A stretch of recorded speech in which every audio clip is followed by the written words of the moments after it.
الحمد لله وكفى والصلاة والسلام على سيد الرسل وخاتم الأنبياء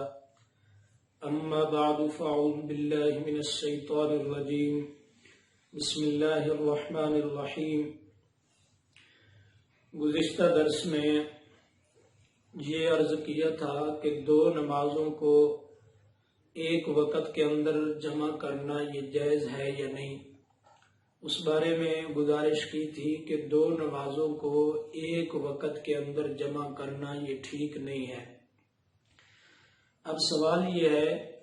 کہ اگر کوئی بندہ حالت سفر کے اندر ہے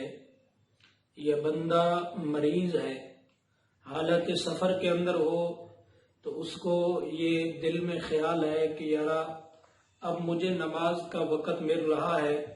پھر میں نے سفر پر جانا ہے، پھر پتہ نہیں نماز کا وقت ملے گا یا نہیں ملے گا، گاڑی کھڑی ہوگی یا نہیں کھڑی ہوگی، یا اسی طرح کوئی بندہ ایسی مرض میں مبتلا ہوتا ہے کہ بندہ ایک وقت میں ٹھیک ہوتا ہے لیکن اس کو پتہ نہیں ہوتا کہ پھر کب بیماری کا وار ہو جائے اور میرا اٹھنا دشوار ہو جائے۔ تو اب وہ بندے کا دل کرتا ہے، چاہے مریض ہو یا مسافر ہو، وہ کہتا ہے کہ کیوں نہ مجھے وقت مل رہا ہے، میں دو نمازیں ایک وقت میں ادا کر لوں۔ تو آیا اب اس طرح ان کا دو نمازوں کو ایک وقت میں ادا کرنا یہ ٹھیک ہے یا نہیں؟ تو اس بارے میں مولانا شاہ ولی اللہ محدث دہلوی رحمۃ اللہ تعالی علیہ موطا امام مالک کی انہوں نے شرح لکھی ہے، مصفہ اس کا نام ہے۔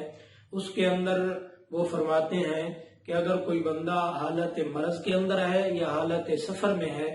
اگر وہ دو نمازوں کو ایک وقت میں مجبوری کی بنا پہ پڑھنا چاہیں تو ایک وقت کے اندر دو نمازوں کو وہ پڑھ سکتے ہیں، اس کے پڑھنے کے اندر کوئی کراہت نہیں ہے۔ لیکن یہ بات اس وقت ہے جب عذر ہو، جب بیماری ایسی ہو کہ بندے کو پتہ ہے کہ پھر بیماری کا وار مجھ پہ چلے گا اور میں نماز کو نہیں ادا کر سکوں گا اس کے وقت میں، یا سفر ہو اور سفر کے اندر اس کو یہ پتہ ہے کہ گاڑی نہیں کھڑی ہوگی اور نماز میری قضا ہو جائے گی، تو اب یہ اس بندے کے لیے ہے،